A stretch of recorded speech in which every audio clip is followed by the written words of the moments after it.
ভোরের নরম আলোয় ঘুম ভাঙে ছোট্ট জঙ্গলের। গাছের ডালে বসে আছে দুই পাখি, টুনি আর মুনি। চারপাশে পাখির ডাক, হালকা বাতাসে দুলছে সবুজ পাতা। টুনির মনে আজ নতুন স্বপ্ন। সে চায় নিজের একটা ছোট্ট বাসা, যেখানে থাকবে শান্তি আর ভালোবাসা। মুনি তার পাশে বসে মৃদু হেসে বলে, সব স্বপ্নই সত্যি হয়, যদি আমরা চেষ্টা করি একসাথে। দুজন পাখি উড়ে যায় আকাশে।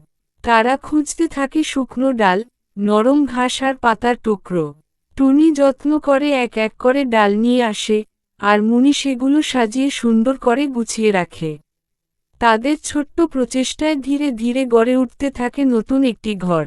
কিন্তু হঠাৎ করেই বদলে যায় আকাশের রং। কালো মেঘে ঢেকে যায় চারদিক, শুরু হয় তীব্র ঝড়।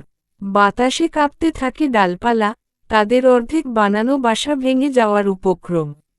টুনির চোখে ভয়, কিন্তু মুনির কণ্ঠে সাহস। সে বলে, ভয় পেও না, আমরা একসাথে আছি। যত ঝড়ই আসুক, আমরা হার মানব না। দুজন মিলে শক্ত করে ধরে রাখে তাদের স্বপ্নের বাসা। ঝড়ের তাণ্ডবের মধ্যেও তারা ছাড়ে না একে অপরের পাশে থাকা। সময় যেন থমকে দাঁড়ায়, আর তাদের ভালোবাসা হয়ে ওঠে সবচেয়ে বড় শক্তি। অবশেষে থেমে যায় ঝড়, ধীরে ধীরে ফিরে আসে রোদ। জঙ্গলে আবার নেমে আসে শান্তি। টুনি আর মুনি অবাক হয়ে দেখে, তাদের বাসা এখনো ঠিক আছে, আগের মতোই মজবুত।